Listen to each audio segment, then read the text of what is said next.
Brasil registrou 971 mortes por Covid-19 nas últimas 24 horas. Neste domingo, o total de mortos chegou a 435.823, infelizmente. A média móvel de mortes na última semana chegou a 1.915. Essa média voltou a subir depois de 15 dias em queda. E no Senado, a CPI da Covid tenta encontrar os responsáveis por esse altíssimo número de mortos do país. A CPI ouve amanhã o ex-ministro das Relações Exteriores, Ernesto Araújo, na quarta-feira, o ex-ministro da Saúde, General Eduardo Pazuello, e na quinta, a secretária de Gestão do Trabalho do Ministério da Saúde, Maíra Pinheiro, conhecida como Capitã Cloroquina. A gente vai falar sobre a CPI neste momento com o Rogério Carvalho, ele que é senador por Sergipe, líder do PT no Senado Federal, médico, doutor em saúde pública pela Unicamp e participa da CPI da Covid, é titular também da Comissão de Acompanhamento da Covid-19.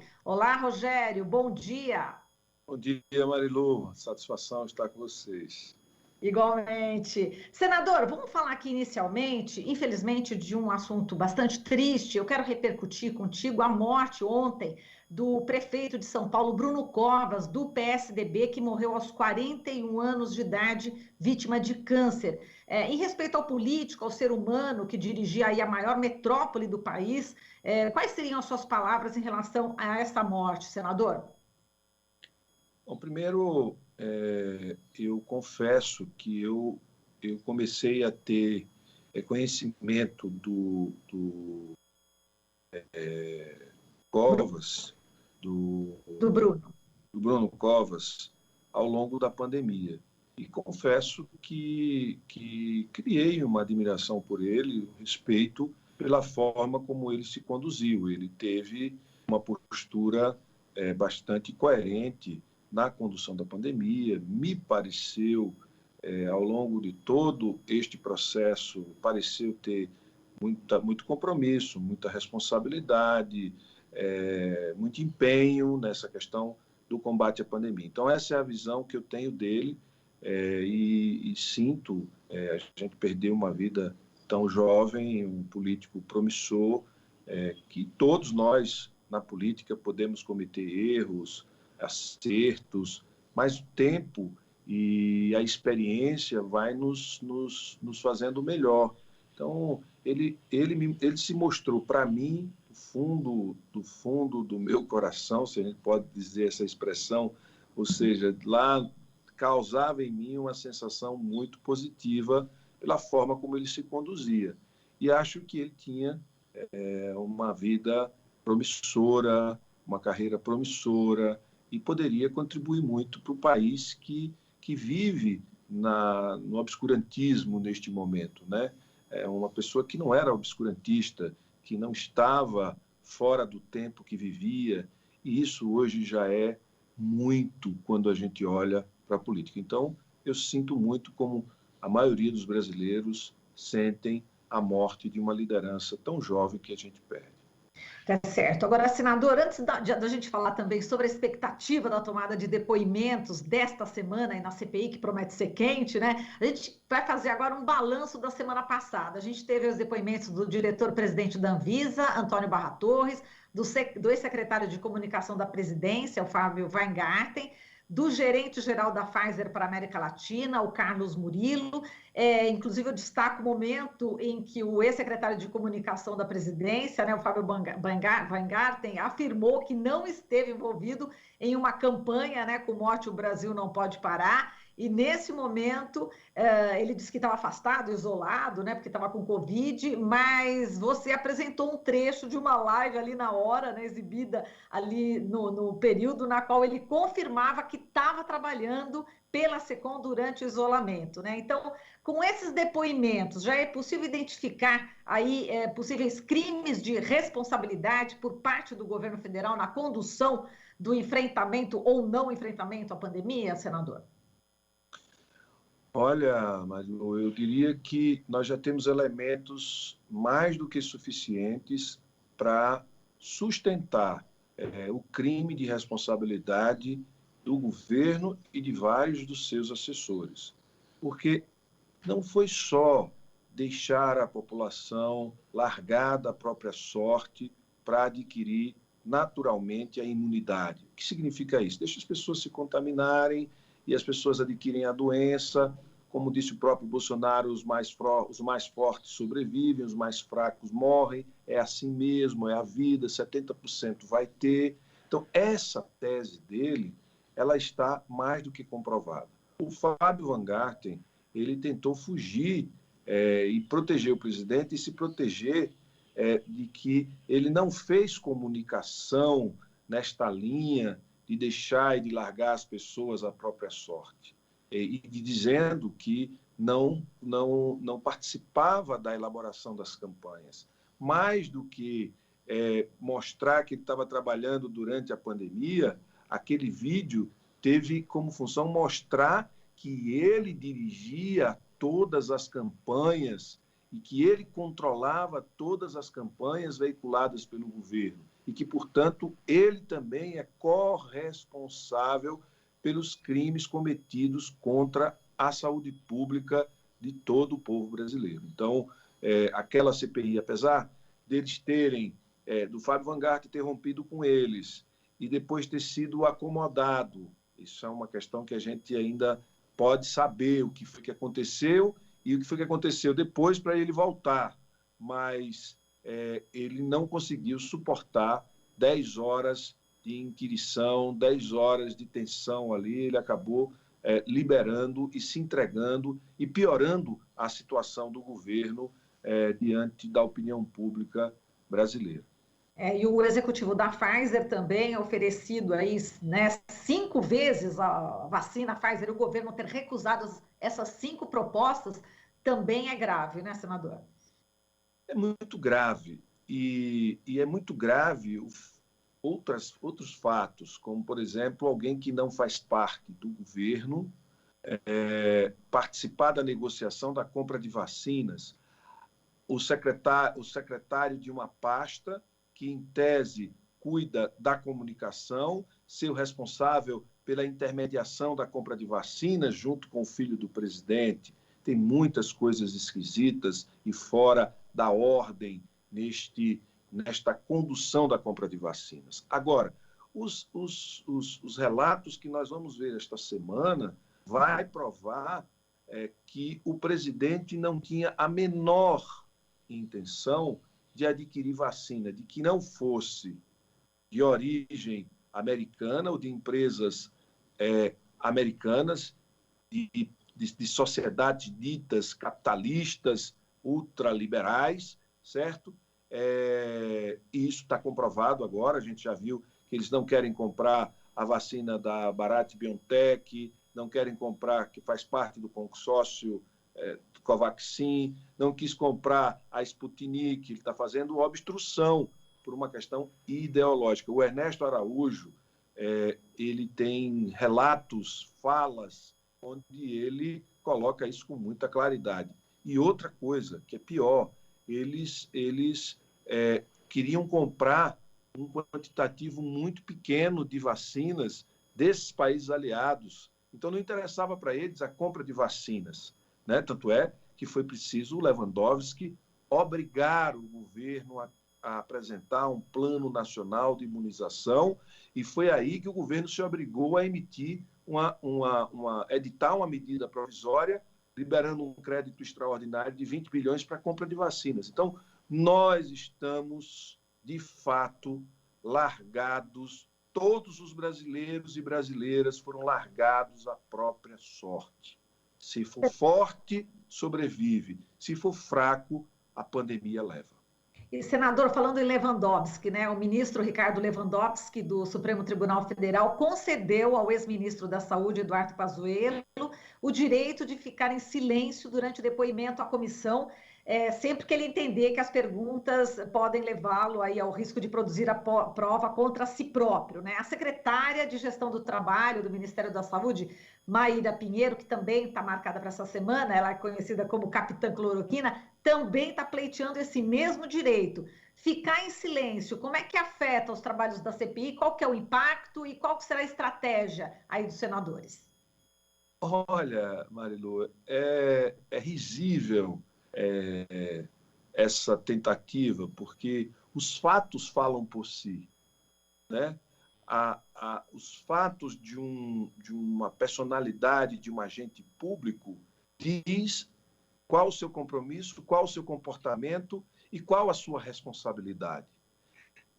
Ter a oportunidade de se defender é uma vantagem, por isso falar é uma vantagem para quem está sendo inquirido numa oitiva. Ficar calado é deixar a versão construída a partir dos fatos apresentados como uma versão única e verdadeira. Então, eu acho que eles estão cometendo mais um erro, né? Um erro que é não se explicar e não dizer para o povo brasileiro por que não fez, por que fez pela metade, ou por que deixou que as pessoas ficassem largadas à própria sorte. Isso não tem como eles negarem. Se calarem, será muito pior para eles do que para a própria CPI, porque os elementos já estão dados. Eles estão ali na qualidade de testemunhas para tentar se defender, para tentar dizer que não é bem assim, que não foi assim, foi por conta disso, não foi porque deixou a população largada, não foi por isso, foi por outros motivos, mas não vai ter jeito, eles vão se calar e a versão vai se consolidar claramente com um crime ou com vários crimes contra a saúde pública cometidos por Bolsonaro e toda a sua equipe de primeiro escalão. E a expectativa, senador, em relação ao ex-ministro das Relações Exteriores, o Ernesto Araújo? A gente está vivendo aí a falta de insumos da China, com paralisação da fabricação da Coronavac aqui pelo Instituto Butantan, enfim, já com reflexos também em relação à AstraZeneca na Fiocruz. Qual será aí a expectativa, por onde é que vocês vão aí atuar em relação a esse depoimento do Ernesto Araújo? O Ernesto Araújo, assim como todos, é muito fácil seguir. É só seguir a linha do tempo e analisar cada manifestação pública ou ato público deles. Ao fazer isso, você evidencia a total negligência e a ação deliberada de não fazer ou a ação deliberada para atrapalhar processos que poderiam trazer benefícios a um processo de imunização em massa, por exemplo. Então, o Ernesto Araújo, ele não agiu ao longo do tempo, você não tem registro do Ernesto Araújo procurando negociar contratos de transferência de tecnologia para a produção de vacina no Brasil, negociando com países para a compra de vacinas. O que você tem do Ernesto Araújo e da equipe do governo são posições racistas, posições preconceituosas, posições que distanciam o Brasil dos maiores produtores de vacinas e insumos do mundo, que são os BRICS, com exceção dos Estados Unidos, que tem 2 vacinas, certo? 3 vacinas, o resto, todas elas são produzidas nos BRICS, China, Índia e Rússia. E esses 3 países foram destratados pelo Itamaraty ao longo deste período. Então, essas questões serão muito, muito colocadas. A outra questão é o fato dele ter se empenhado pessoalmente em adquirir o princípio ativo para a produção da hidroxicloroquina e se empenhado para comprar hidroxicloroquina, cloroquina, porque era um desejo do seu chefe. Então, a máxima da semana um manda, o outro obedece. Portanto, o Ernesto Araújo, o Pazuello e a Capitã Cloroquina são, na verdade, são agentes públicos subservientes, obtusos, que seguem cegamente o presidente da República na sua visão de como lidar com a pandemia. Agora, senador, está preocupando aí os seguidores do Bolsonaro, os correligionários, a falta de habilidade política do Ernesto Araújo e também o temperamento explosivo Isso poderá gerar aí algumas falas do ex-ministro que comprometa o presidente Bolsonaro, na sua opinião? Eu acho que ele, como diplomata, e sem a investidura do cargo de chanceler, acho que ele vai chegar muito humilde e bastante diplomático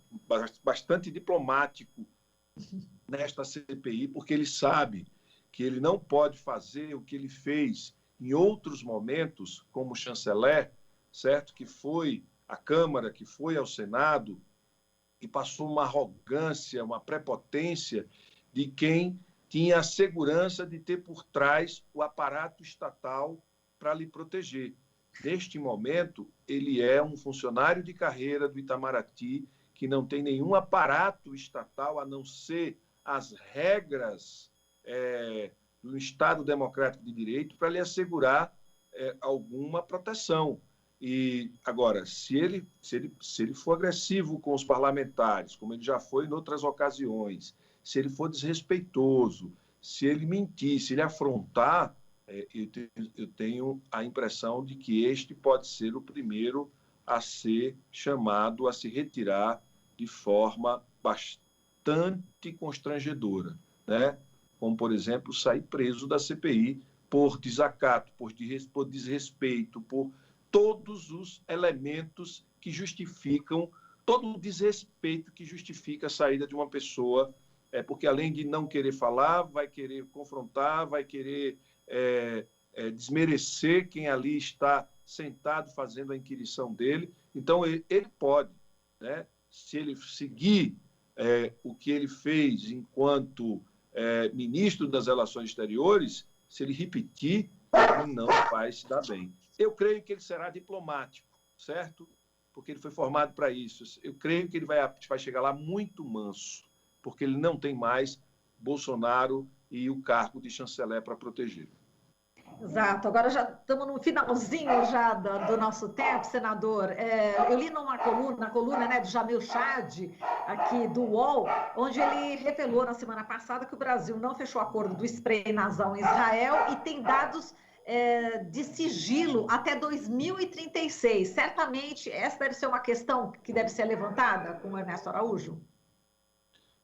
É uma boa questão. Por que tem um sigilo até 2036? O que tem por trás de tudo isso? Aliás, esse é o governo menos transparente das últimas 4 décadas. Depois de 85 para cá, esse é o governo menos transparente que o Brasil já teve, né? A gente criou a Lei de Acesso à Informação, que está obstruído, né? Você pede um requerimento de informação, eles não dão.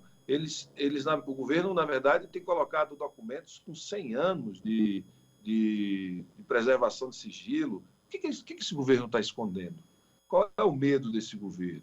Percebe? É um governo autoritário, e todo governo autoritário não tem transparência. Se, de fato, esse spray tivesse alguma justificativa clínica na prevenção ou no tratamento da Covid, né, deveria deixar aberto para que as pessoas pudessem saber o que eles foram fazer lá. Essa comitiva a Israel foi também uma extravagância desnecessária e fora de foco no momento em que a gente perdia milhares de vidas. Exato. E só para encerrar mesmo agora, vamos só comentar essa manifestação pró-Bolsonaro no sábado, né, onde as pessoas que estavam ali numa das faixas estavam pedindo, inclusive, uma intervenção militar com Bolsonaro no poder, o que a gente sabe que é inconstitucional, mas, enfim, Bolsonaro sem máscara, com ministros, andando a cavalo. Qual é o significado, né, enfim, dessa manifestação nesse momento, senador, na sua opinião? Significa tem um significado bizarro. Eu diria que é uma coisa bizarra, é uma coisa fora de qualquer contexto.